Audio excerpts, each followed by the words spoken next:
समस्त को मो नमस्कार मु दीप्ति आपण मानक स्वागत करुछि मो यूट्यूब चैनल डीएस एम्बिशन को। वर्तमान ग्राम पंचायत स्त्री संघ रे जो कम्युनिटी सपोर्ट स्टाफ माने कार्य करूछंती तो सेमानकर कार्य को नै सेमानकर पारिश्रमिक डिपेंड करूछि।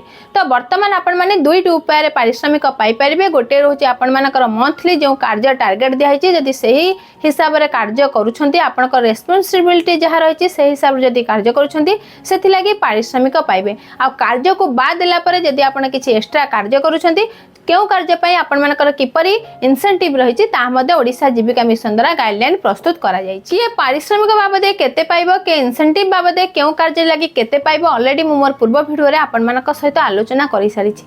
आजर वीडियो रे मु आपण मानक सहित आलोचना करबी प्रकृत रे गोटे एमबीके मासिक भितरे केते पारिश्रमिक पाइबो। आशा करूछि आपण माने शेष जाय मोर ही वीडियो सह जोडी होई रहबे। आपण मानकर सुचिंतित मतामत कमेंट बॉक्स जणाइबे। जदि वीडियोटी भल लागला तेबे लाइक करिवे शेयर करिवे। जदि हम चैनल को नुवा करि विजिट करूछंती तेबे सब्सक्राइब करिया को भूलिबे नाही।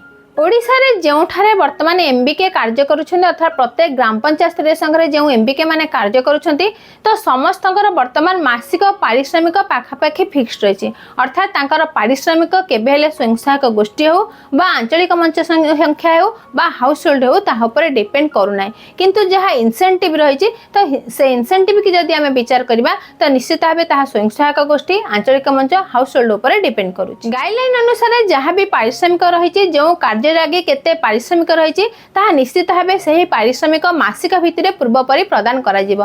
तो पूर्वरु 2025 मार्च पर्यंत गोटे एमबीके निश्चित भाबे 10,750 पाउथिले जो 10,000 सेमानकर पारिश्रमिक थिला 750 टका सेमानकर टीएडीए थिला। अप्रैल 2025 थारु जो कार्य करिवे ओडिसा जीविका मिशन तरफरु जो गाइडलाइन जारी करा जायछि तो से गाइडलाइन अनुसार वर्तमान जण एमबीके मासिक भितर जदि समस्त कार्य को ठीक भाबरे करूछंती तो सेथि लागि पारिश्रमिक बाबदे सेमाने 9,000 टका पाइबे।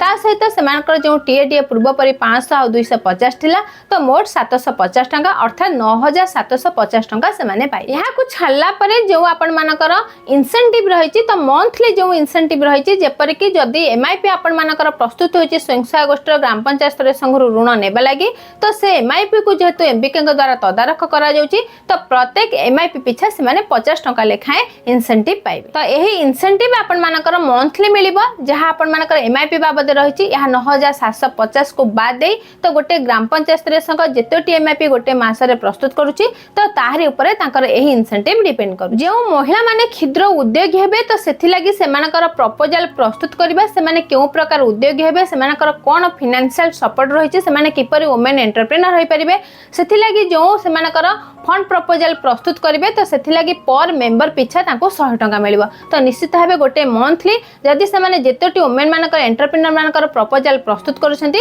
तो से बाबदे सेमानको एक्स्ट्रा इंसेंटिव प्रदान कराउछि। जदि आपण से कार्य से मास करूनाती ताले ए इंसेंटिव आपण माने पाई परिबे नाही। जदि करूछंती ताले पर मेंबर पिछा 100 टका पाइबे। ता सहित मंथली जो पारिश्रमिक रहिछि ता आपण मानक पूर्व वीडियो रे म आपण मानक सहित आलोचना करिछि केउ बाबदरे केते रहिछि तो आपण मानकर जहा भी टार्गेट रहिछि तो आपण मानको समस्त को से टार्गेट फिलअप कला पर ही ता बाबदरे जेति की पारिश्रमिक रहिछि ता मिलिबो।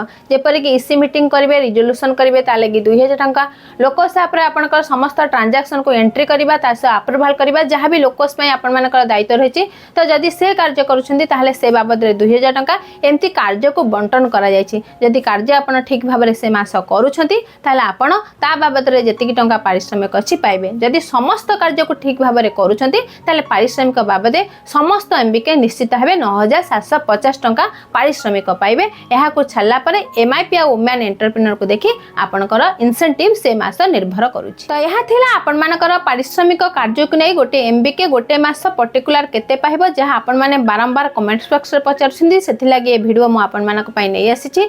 आशा करूछि आगो को एही परि अपडेट जानिबा लागि निश्चित भाबे हम चैनल डीएस एम्बिशन से जोड़ी होय रेबे। समस्त को मो तरफरु हम चैनल तरफरु बहुत बहुत धन्यवाद।